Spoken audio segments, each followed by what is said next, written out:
नमस्कार दोस्तों, मैं मनीष कुमार आपका बहुत बहुत स्वागत करता हूं आपके अपने YouTube channel Manish study point से। दोस्तों आज है 20 जुलाई। तो 20 जुलाई करंट अफेयर से पहला क्वेश्चन है, हाल ही में कोचीन शिपयार्ड लिमिटेड ने इलेक्ट्रिक जहाज़ों के निर्माण के लिए किस देश के साथ समझौता किया है। तो जो कोचीन शिपयार्ड लिमिटेड है कहाँ का है ये, तो ये अपने देश भारत का है। और कहाँ स्थित है, तो ये कोचीन केरल में स्थित है, कोचीन शिपयार्ड लिमिटेड। तो इसने इलेक्ट्रिक जहाज़ों के निर्माण के लिए जो समझौता किया है वो किया है नॉर्वे देश के साथ। बात करें इस समझौते का मुख्य उद्देश्य क्या है, तो नॉर्वे की जो राजधानी है ओस्लो, तो नॉर्वे की जो राजधानी है ओस्लो, तो ओस्लो के लिए माल ढुलाई हेतु उत्सर्जन मुक्त परिवहन की व्यवस्था करना। मतलब कि कोचीन शिपयार्ड लिमिटेड जो है वो इलेक्ट्रिक जहाज़ होते हैं उनका निर्माण करेगा। बात करें अगर नॉर्वे की, तो नॉर्वे की राजधानी है ओस्लो, मुद्रा है क्रोना, और नॉर्वे के जो प्राइम मिनिस्टर हैं उनका क्या नाम है, उनका नाम है एर्ना सोलबर्ग। बात करें अगर नॉर्वे की, तो नॉर्वे जो डेमोक्रेसी इंडेक्स आया था, मतलब कि 2020 में जो डेमोक्रेसी इंडेक्स आया था उसमें शीर्ष स्थान पर था नॉर्वे। और भारत की बात करें तो भारत की जो पोजीशन रही थी वो रही थी 51। और ये जो कोचीन शिपयार्ड लिमिटेड है ये भारत का सबसे बड़ा जहाज़ निर्माता शिपयार्ड है। बात करते हैं क्वेश्चन नंबर सेकंड की। तो सेकंड क्वेश्चन है, हाल ही में किस राज्य सरकार ने वेस्ट टू एनर्जी पहल के तहत कचरे से बिजली बनाने की घोषणा की है। तो ये घोषणा की है उत्तराखंड राज्य की सरकार ने। तो उत्तराखंड राज्य की सरकार ने घोषणा की है कि जो वेस्ट टू एनर्जी जो पहल चलाई जा रही है, तो इस पहल के तहत वह अपने राज्य में जो कचरा होता है तो कचरे से वह बिजली उत्पन्न करेगा। तो ऐसी घोषणा की गई है उत्तराखंड की राज्य की सरकार के द्वारा। बात करें उत्तराखंड की, तो उत्तराखंड की राजधानी है यहाँ मैंने उत्तराखंड लिख दिया, यहाँ राजधानी है देहरादून, ये राजधानी है देहरादून। और दूसरी राजधानी अभी बनाई गई है, इनका नाम है गैरसैंण। मुख्यमंत्री हैं त्रिवेंद्र सिंह रावत, राज्यपाल हैं बेबी रानी मौर्य, और उत्तराखंड हाईकोर्ट का जो मुख्य न्यायाधीश है उनका नाम है रमेश रंगनाथ। अगर बात करें कुछ अन्य पॉइंटों की उत्तराखंड से, तो उत्तराखंड से एक क्वेश्चन और भी है कि उत्तराखंड राज्य का जो राजधानी है जिसका नाम है देहरादून, उस राजधानी का एक गाँव है जिसका नाम है आस्थल गाँव। तो आस्थल गाँव में जो मुख्यमंत्री त्रिवेंद्र सिंह रावत हैं उनके द्वारा एक स्मृति वन का भी उद्घाटन किया गया है। तो उत्तराखंड से दो क्वेश्चन हैं, एक तो ये बिजली बनाने की घोषणा की है उत्तराखंड ने, दूसरी बात कि जो स्मृति वन का उद्घाटन कहाँ किया गया है, तो ये उत्तराखंड में किया गया है। और ये कहाँ स्थापित किया गया है, तो आस्थल गाँव में, जो कि पड़ता है कहाँ, उत्तराखंड की राजधानी देहरादून में। बात करें ये जो स्मृति वन है, तो ये उत्तराखंड के एक प्रसिद्ध गायक थे जिनका नाम था स्वर्गीय जीत सिंह, तो उनकी स्मृति में इस स्मृति वन को स्थापित किया गया है। और ये उत्तराखंड के जो हरेला पर्व है, हरेला पर्व कब मनाता है उत्तराखंड राज्य, तो जो उत्तराखंड में जब मानसून की शुरुआत होती है तो उसी मानसून की शुरुआत पर ये हरेला पर्व मनाया जाता है। तो हरेला पर्व के अवसर पर ही स्मृति वन का उद्घाटन किया गया था मुख्यमंत्री त्रिवेंद्र सिंह रावत के द्वारा। बात करें अगर उत्तराखंड से संबंधित कुछ पॉइंटों की, तो भारत का पहला जो हेलीकॉप्टर समिट था वो उत्तराखंड की राजधानी देहरादून में आयोजित किया गया था। कृषि भूमि को पट्टी पर देने वाला, मतलब कि लीज पर देने वाला पहला राज्य भी उत्तराखंड बना है। और देश का जो पहला ग्लास फ्लोर सस्पेंशन ब्रिज होगा वो भी कहाँ बनाया जाएगा, तो वो उत्तराखंड के ऋषिकेश में बनाया जाएगा। बात करें वहीं IIT रुड़की की, तो IIT रुड़की के द्वारा प्राणवायु नाम से पोर्टेबल वेंटिलेटर का विकास किया जा रहा है। और IIT रुड़की ने ही एक्सरे के प्रयोग से 5 सेकंड में कोविड-19 का पता लगाने वाले डिवाइस भी विकसित की है। वहीं उत्तराखंड राज्य ने संपर्क दीदी नामक मोबाइल ऐप भी लॉन्च किया था। और इससे पहले अगर बात करें तो उत्तराखंड में चंबा सुरंग है और इसका भी उद्घाटन किया जा चुका है। और उद्घाटन किसने किया था, तो केंद्रीय जहाजरानी जो मंत्री हैं, केंद्रीय परिवहन व जहाजरानी मंत्री नितिन गडकरी, तो उनके द्वारा इसका उद्घाटन किया गया था चंबा सुरंग का। मुख्यमंत्री स्वरोजगार योजना की भी शुरुआत की है उत्तराखंड ने। और उत्तराखंड की जो क्रिकेट टीम है, उत्तराखंड राज्य की जो क्रिकेट टीम है उसके मुख्य कोच बनाए गए। इनका क्या नाम है, तो इनका नाम है वसीम जाफर। वहीं बात करें भारत का पहला जो कवक पार्क है, मतलब कि जो लाइकेन पार्क है, वो भी कहाँ स्थापित किया गया है, तो वो उत्तराखंड में स्थापित किया गया है। वहीं अगर बात करेंगे तो ई ग्रंथालय का उद्घाटन भी उत्तराखंड राज्य में ही किया गया था। और जो IIT रुड़की है, IIT रुड़की के द्वारा एक यूनिसिवर नाम से एक कीटाणु शोधन बॉक्स भी विकसित किया गया है। और IIT रुड़की ने ही आर्टिफिशियल इंटेलिजेंस इन बैंकिंग पर अपना पहला ऑनलाइन कार्यक्रम भी शुरू किया है। और उत्तराखंड के जो हिमालयी क्षेत्र में एक तितली पाई जाती है जिसका नाम है गोल्डन वर्ड बिंग नाम है इस तितली का। तो ये जो तितली है जो कि उत्तराखंड राज्य में पाई जाती है, तो इस तितली को भारत का सबसे बड़ा तितली होने का खिताब भी मिल चुका है।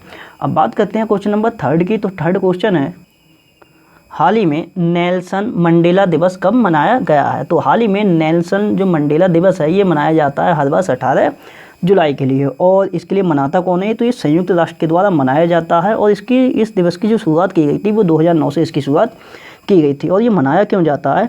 तो एक जो दक्षिण अफ्रीका है, तो दक्षिण अफ्रीका के एक सामाजिक कार्यकर्ता थे जिनका नाम था नेल्सन मंडेला, तो उन्हीं के नाम पर ये दिवस मनाया जाता है। तो जो दक्षिण अफ्रीका के सामाजिक कार्यकर्ता नेल्सन मंडेला थे, जिन्होंने कि रंग विरोधी आंदोलन चलाया था तथा वैश्विक स्तर पर उन्होंने शांति कायम करने के लिए काफ़ी प्रयास किया था। तो तथा ये आगे चल के जो नेल्सन मंडेला हैं ये दक्षिण अफ्रीका के पहले राष्ट्रपति भी बने थे। तो इन्होंने अपने जीवन के 27 वर्ष जो थे, 27 वर्ष से ज़्यादा वर्ष थे, उससे वो वर्ष अपने जेल में ही इन्होंने काटे थे, क्योंकि इनके द्वारा वैश्विक स्तर पर बहुत बड़ा आंदोलन चलाया गया था। रंग विरोधी आंदोलन बहुत ही फेमस आंदोलन है। और इन्होंने जो आंदोलन चलाया था, मतलब कि इन्होंने जो वैश्विक लेवल पर जो शांति कायम करने के लिए जो पहले चलाई थी, तो वो एकदम अहिंसात्मक रूप से चलाई गई थी। और इसीलिए इनके लिए दक्षिण अफ्रीका का गांधी भी बोलते हैं। और इसी के लिए ये जो नेल्सन मंडेला हैं, इनके लिए 100 से ज़्यादा अवार्ड भी प्रदान किए जा चुके हैं। वहीं बात करेंगे कुछ अवार्डों की। तो जो नोबेल पुरस्कार होता है शांति के क्षेत्र में, इन्हें 1993 में नोबेल पुरस्कार दिया गया था। भारत रत्न जो कि भारत का सर्वोच्च नागरिक सम्मान है, ये इन्हें 1990 में दिया गया था। वहीं निशान-ए-पाक जो कि पाकिस्तान का सर्वोच्च नागरिक सम्मान है, ये मिला था 1992 में। सखावत पुरस्कार भी मिला था और लेनिन पुरस्कार, काफ़ी अवार्ड ऐसे थे, मतलब कि 100 से ज़्यादा अवार्ड हैं जो कि नेल्सन मंडेला जी के लिए दिए जा चुके हैं। तो ये कौन थे? तो दक्षिण अफ्रीका के पहले राष्ट्रपति और इसके साथ साथ ये सामाजिक कार्यकर्ता भी थे।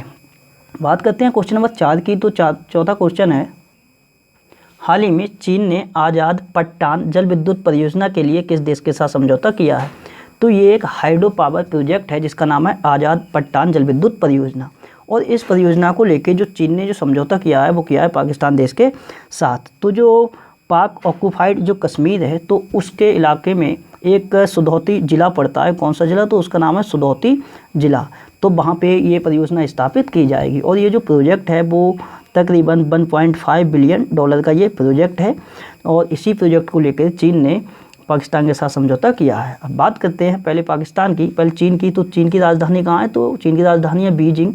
मुद्रा क्या है इसकी? तो रेनमिनबी या फिर युआन। और राष्ट्रपति कौन है चीन के? तो इनका नाम है शी जिनपिंग। वहीं बात करें अगर पाकिस्तान की, और ये जो हाइड्रो पावर प्रोजेक्ट है आज़ाद पट्टन, ये झेलम नदी पर स्थापित किया जाएगा ये पावर प्रोजेक्ट। वहीं बात करें पाकिस्तान की, तो राजधानी इस्लामाबाद है। और इसी इस्लामाबाद में पहला हिंदू मंदिर भी स्थापित किया जाएगा। और वो किसको समर्पित होगा? तो वो कृष्ण भगवान को समर्पित होगा। मुद्रा है रुपया।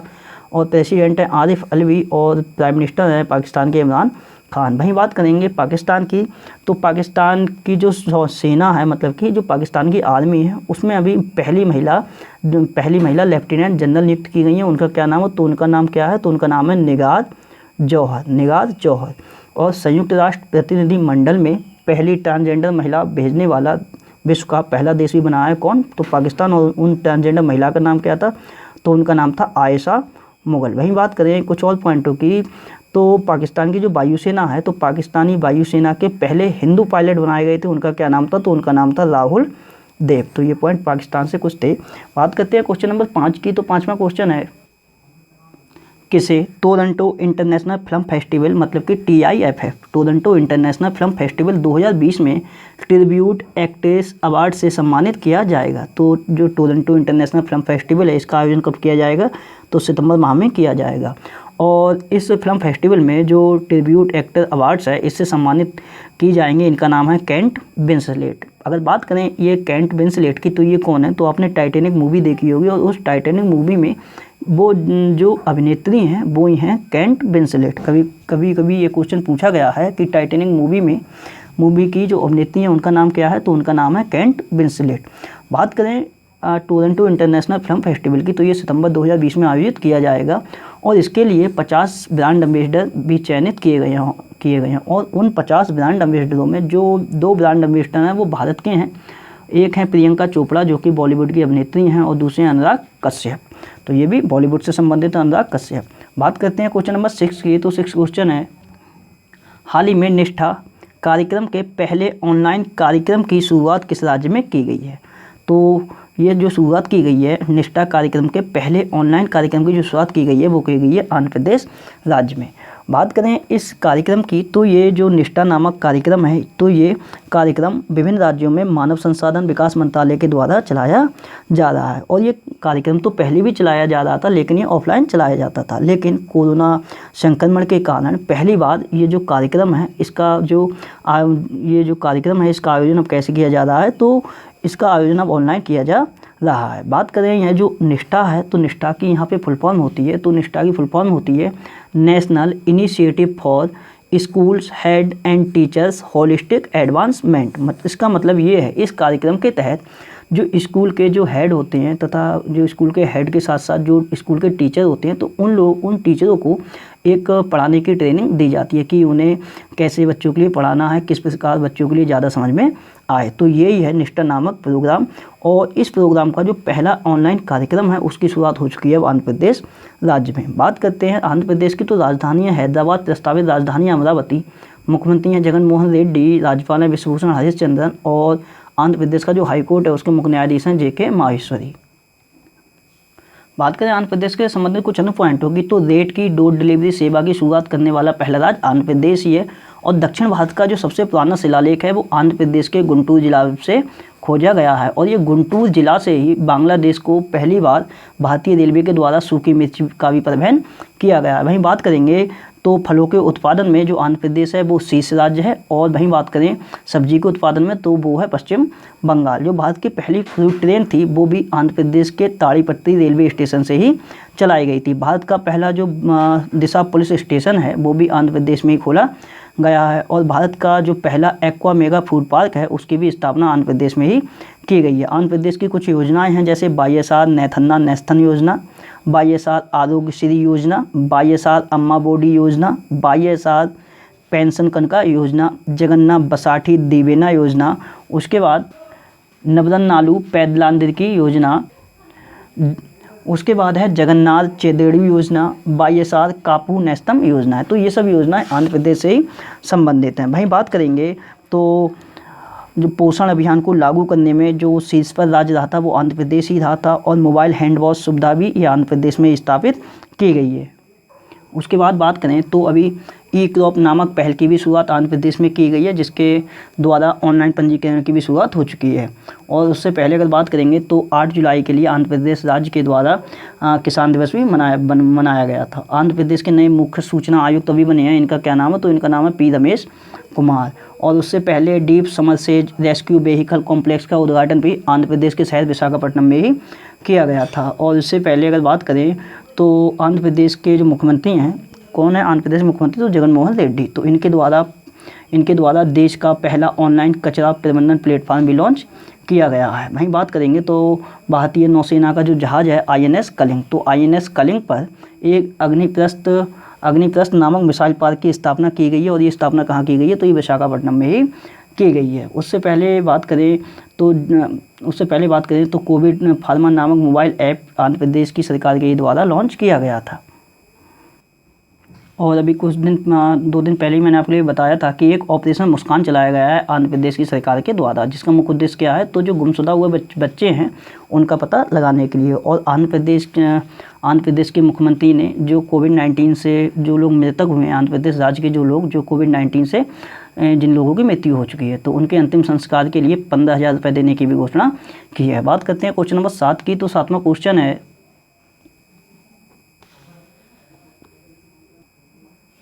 हाल ही में किस डिजिटल भुगतान कंपनी के द्वारा भारत का पहला नंबरलेस डेबिट कार्ड लॉन्च किया गया है। काफ़ी इंपॉर्टेंट है ये क्वेश्चन।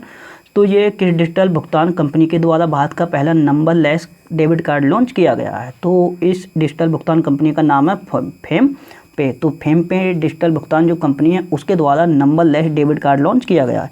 इसका मतलब ये है कि ये जो कार्ड होगा तो इस कार्ड पर किसी भी प्रकार का कोई भी नंबर अंकित नहीं होगा। जैसे हम लोगों का जो डेबिट कार्ड होता है तो उसमें नंबर लिखे रहते हैं, एक CVC भी लिखा रहता है और उसके साथ साथ कुछ अन्य नंबर भी लिखे रहते हैं। लेकिन ये डेबिट कार्ड जो कि फेम पे ने लॉन्च किया है, इस डेबिट कार्ड पर कोई भी नंबर नहीं लिखा रहेगा। इसका मतलब ये है ये पूर्णतः नंबर लेस है, और इस कार्ड के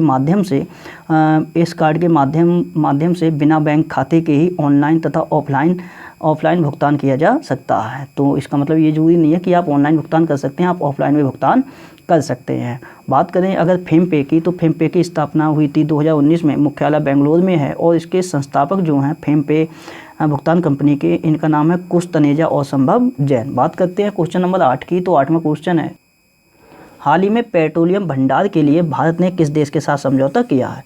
तो पेट्रोलियम भंडार के लिए जो समझौता किया गया है, भारत ने ये समझौता किया है अमेरिका देश के साथ में।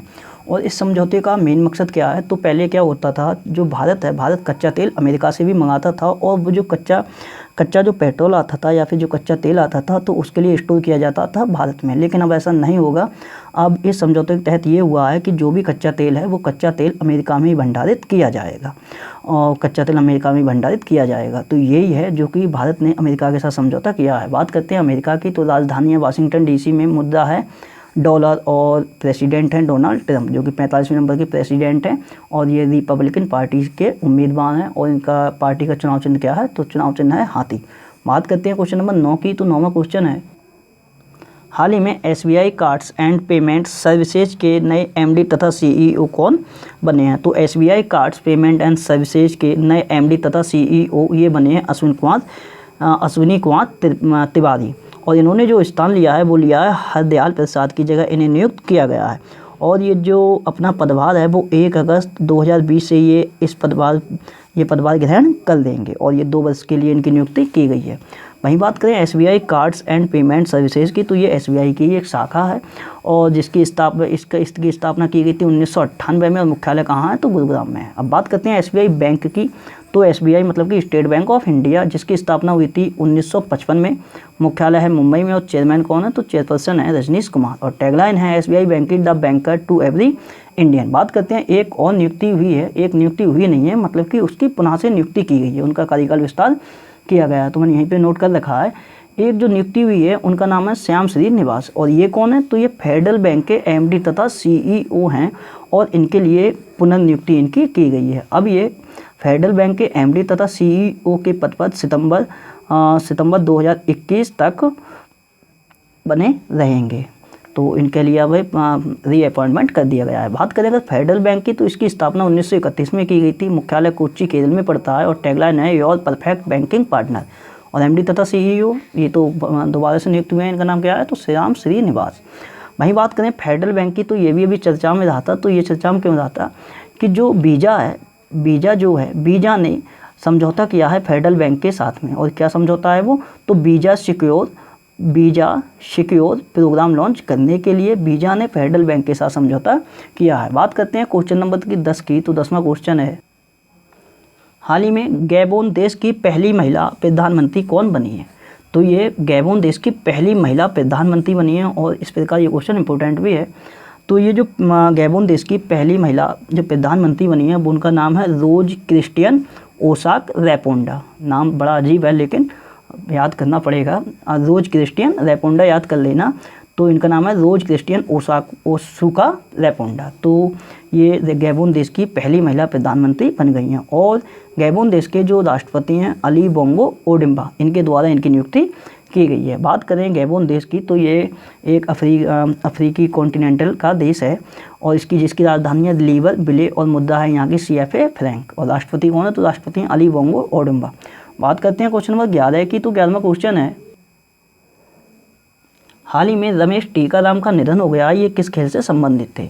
तो ये एक पैरा एथलीट थे और ये बैडमिंटन के खिलाड़ी थे। पैरा एथलीट मतलब कि ये दिव्यांग थे और ये बैडमिंटन के खिलाड़ी थे। इनका निधन हो चुका है, ये काफ़ी इंपॉर्टेंट है।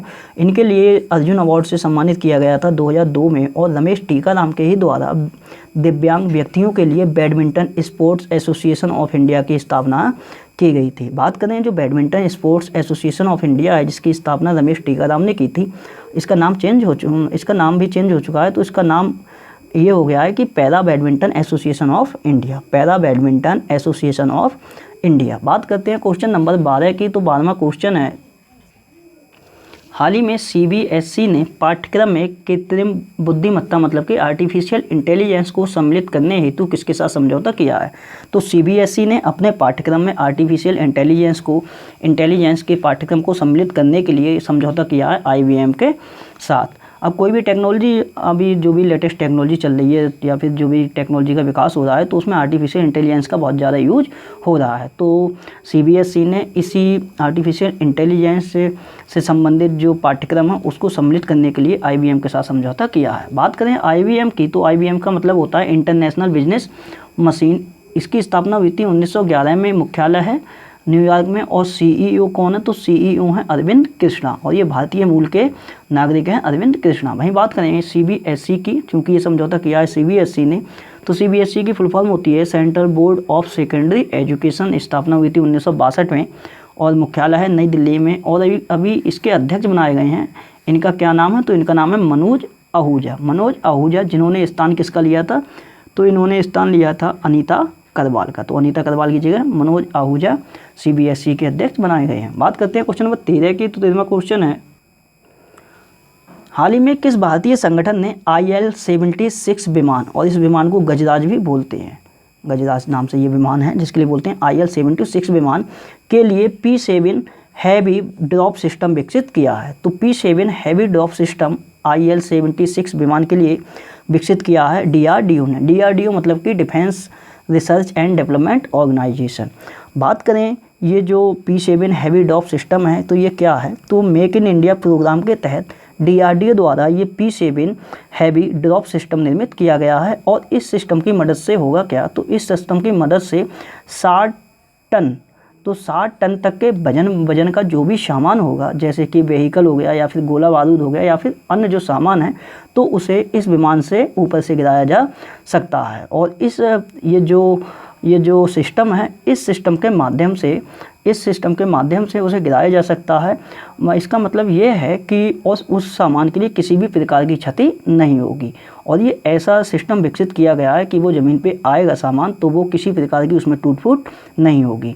मतलब कि 60 टन तक का सामान जब विमान से गिराएंगे तो वो टूट तो जाएगा, लेकिन ये ऐसा सिस्टम विकसित किया गया है कि वो ज़मीन पर आके टूटेगा नहीं। तो यही है जिसके लिए विकसित किया है DRDO ने। बात करेंगे DRDO की, तो फुल फॉर्म होती है defence research and development organisation.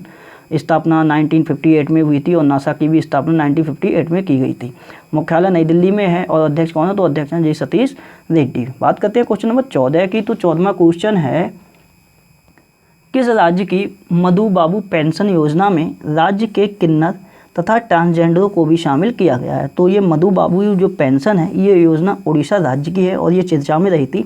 और ये चर्चा में क्यों रही है, तो ये मधु बाबू जो पेंशन योजना है, तो इस पेंशन योजना में अभी तक क्या था कि जो भी सीनियर सिटीजन, मतलब कि बुजुर्ग पुरुष, दिव्यांग पुरुष हो गए या फिर महिलाएं हो गई, यही लोग इसमें शामिल थे। हालांकि ये जो योजना है ये कोई नई योजना नहीं है। इसी योजना को लॉन्च किया गया था 2008 में, तो ये पुरानी ही योजना है। लेकिन इस योजना में अब लाभार्थी के रूप में किन्नरों को तथा ट्रांसजेंडरों को भी शामिल कर लिया गया है। बात करें इस योजना की, तो इस योजना के अंतर्गत है क्या, तो जो 60 वर्ष से ऊपर के बुजुर्ग जो महिला पुरुष हैं या फिर जो विधवाएँ हैं या फिर जो दिव्यांगजन लोग हैं, तो उन लोगों के लिए इस योजना के तहत 500 रुपये प्रति माह के रूप में दिया जाता है। वहीं बात करें जो 800 वर्ष से ऊपर के जो भी बुजुर्ग महिलाएं या पुरुष हैं या विधवाएँ हैं या फिर दिव्यांग लोग हैं, तो उन लोगों के लिए प्रति माह के रूप में 800 रुपये दिया जाता है। अब क्या होगा, तो अब इसमें किन्नर और ट्रांसजेंडर शामिल हो गए हैं, तो ये लोग भी इसका फ़ायदा ले सकते हैं। इसका मतलब ये है कि 60 वर्ष से ऊपर के जो किन्नर या ट्रांसजेंडर रहेंगे तो उनके लिए 500 रुपये प्रति माह, और 80 वर्ष से ऊपर के जो ट्रांसजेंडर रहेंगे उनके लिए 800 रुपये प्रति माह। बात करें अगर उड़ीसा की, तो उड़ीसा की राजधानी है भुवनेश्वर। मुख्यमंत्री हैं नवीन पटनायक, जिनके लिए पेटा इंडिया द्वारा हीरो ऑफ एनिमल अवार्ड से सम्मानित भी किया गया है। राज्यपाल हैं गणेशी लाल और उड़ीसा का जो हाईकोर्ट है उसके मुख्य न्यायाधीश हैं मोहम्मद रफ़ीक। इनकी नियुक्ति इसी वर्ष की गई है। बात करते हैं उड़ीसा संबंधित कुछ पॉइंटों की। तो जो खेलो इंडिया यूनिवर्सिटी गेम्स हुआ था, जिसका कि पहला चरण था, वो भी उसका आयोजन कहाँ किया गया था, तो उड़ीसा की राजधानी भुवनेश्वर में किया गया था। तो जो सीनियर खेलो इंडिया यूनिवर्सिटी गेम्स का जो पहला चरण था उसका आयोजन भुवनेश्वर में ही किया गया था, जिसमें जी विजेता टीम जो रही थी वो चंडीगढ़ की पंजाब यूनिवर्सिटी रही थी। भाई बात करें तो वर्चुअल पुलिस स्टेशन का शुभारंभ भी कहाँ किया गया है, तो ये उड़ीसा राज्य में ही किया गया है। जल साथी कार्यक्रम की शुरुआत भी उड़ीसा में ही की गई है। वहीं बात करेंगे तो उड़ीसा ने यूनिसेफ के साथ मोपितवा प्रोग्राम की भी शुरुआत की थी और हरित आवरण को बढ़ावा देने के लिए अभी सबूजा उड़ीसा नाम से एक पहल भी चलाई है उड़ीसा राज्य की सरकार के सरकार ने। वहीं बात करें तो सरकारी भूमि की सुरक्षा के लिए टेक्नोलॉजी और आर्टिफिशियल इंटेलिजेंस का प्रयोग करने वाला पहला राज्य कौन बना है, तो ये ओडिशा ही बना है। और पेट इंडिया द्वारा हीरो ऑफ एनिमल अवार्ड से सम्मानित किए गए हैं, इनका क्या नाम, तो ये हैं मुख्यमंत्री नवीन पटनायक। उससे पहले अगर बात करें तो कुछ समय पहले ये जो उड़ीसा राज्य है, यहाँ पे बलराम योजना की भी शुरुआत की गई थी। और इस योजना का मेन लक्ष्य क्या था, तो जो भूमिहीन किसान हैं तो उन लोगों को ऋण मुहैया कराना। और उड़ीसा राज्य में 4 अस्पतालों में प्लाज्मा थेरेपी की भी शुरुआत की गई है। और अभी एक पुस्तक रिलीज़ की गई थी जिसका नाम था the Yogini poem love and life, जिसकी लेखिका कौन थी, तो वो थी आदिशा दास। ये उड़ीसा से ही बिलोंग करती हैं। और उड़ीसा राज्य में लेबर केस प्रबंधन प्रणाली भी विकसित की गई है। और उससे पहले अगर बात करें तो जो उड़ीसा राज्य है, तो उड़ीसा राज्य ने छात्रावासों के लिए मतलब कि हॉस्टल्स के लिए आईएसओ सर्टिफिकेट भी मतलब कि प्राप्त किया है। मतलब कि इसका कहने का मतलब ये है कि एक लाइन में ये बोल सकते हैं कि छात्रावासों के लिए आईएसओ प्रमाण पत्र प्राप्त करने वाला पहला राज्य बना है उड़ीसा। बात करें और यहाँ पे विशेष आजीविका हस्तक्षेप योजना को भी मंजूरी दी है उड़ीसा राज्य की सरकार ने। वहीं बात करें तो जो उड़ीसा में एक मंदिर है जिसके लिए बोलते हैं कोणार्क का सूर्य मंदिर, जो कि ब्लैक पैगोडा के नाम से जाना जाता है, तो उस मंदिर के लिए पूर्णतः सोलराइट भी किया जाएगा। मतलब कि उसके लिए पूर्ण रूप से सौर्यीकरण उसका किया जाएगा। और इसके लिए केंद्र सरकार ने योजना भी बनाई है, 25 करोड़ की लागत से उसके लिए पूर्णतः सौर्यीकृत किया जाएगा। बात करते हैं क्वेश्चन नंबर 15 की। तो 15वां क्वेश्चन है, हाल ही में रक्षा अधिग्रहण परिषद ने भारतीय सशस्त्र बलों को कितने रुपए तक के रक्षा उपकरण खरीद का विशेष अधिकार दिया है।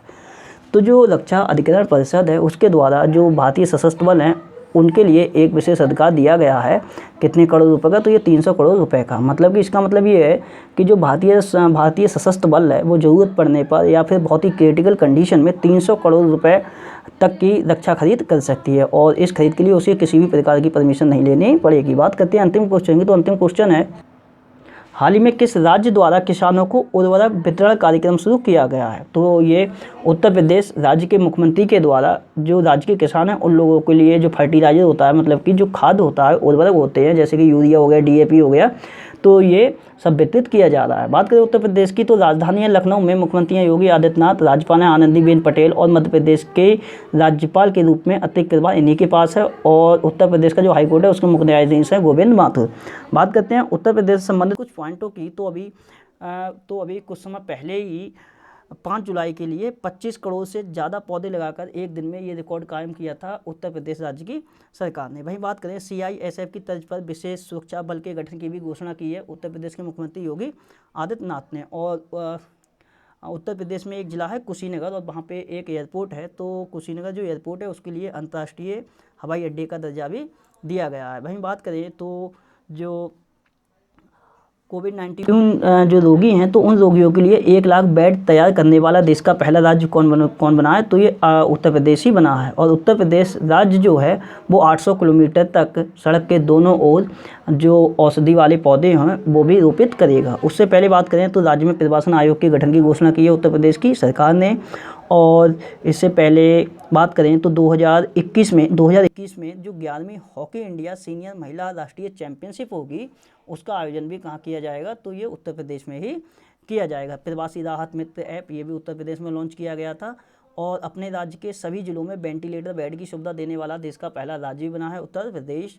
और इम्यूनिटी सिस्टम को मजबूत बनाने के लिए आयुष कवच कोविड ऐप लॉन्च किया है उत्तर प्रदेश की सरकार ने। और उत्तर प्रदेश के गोरखपुर टेराकोटा को जीआई टैग दिया गया है। प्लाज्मा थेरेपी शुरू करने वाला जो देश का पहला सरकारी अस्पताल था, मैं सरकारी अस्पताल की बात कर रहा हूँ, वो कौन सा था, तो वो उत्तर प्रदेश का था किंग जॉर्ज मेडिकल यूनिवर्सिटी, जो कि कहाँ की, वो लखनऊ में स्थित है। वर्चुअल कोर्ट मतलब कि आभासी कोर्ट के माध्यम से अदालतों में सुनवाई करने वाला देश का पहला राज्य भी उत्तर प्रदेश ही बना है। जियो टैग कम्युनिटी किचन स्थापित करने वाला देश का पहला राज्य ही उत्तर प्रदेश है। प्रधानमंत्री गरीब कल्याण योजना के तहत जो उत्तर प्रदेश है उसने एक दिन में 3 करोड़ से ज़्यादा परिवार के लिए 1.5 लाख टन चावल का वितरण भी किया था। और ये वितरण करके उसने एक रिकॉर्ड भी कायम किया है। कोविड-19 के लिए पूल परीक्षण करने वाला देश का पहला राज्य भी उत्तर प्रदेश ही है। और कोरोना वायरस के चलते हुए टीम 11 गठित की गई थी उत्तर प्रदेश की सरकार के द्वारा ही। बात करते हैं कल जो क्वेश्चन पूछे थे उनके आंसरों की। तो कल आपसे पहला क्वेश्चन था स्पोर्ट्स अड्डा के ब्रांड एम्बेसडर पूछे गए थे, इनका आंसर था ब्रेटली, जो कि ऑस्ट्रेलिया के एक क्रिकेटर हैं। और एक क्वेश्चन पूछा गया था, महाराष्ट्र की पहली महिला चुनाव आयुक्त कौन रही थी, इनका निधन हो चुका है, इनका नाम है नीला सत्यनारायण। तीसरा क्वेश्चन था, सूरीनाम के राष्ट्रपति ये चांद संतोखी बने हैं और ये भारतीय मूल के हैं।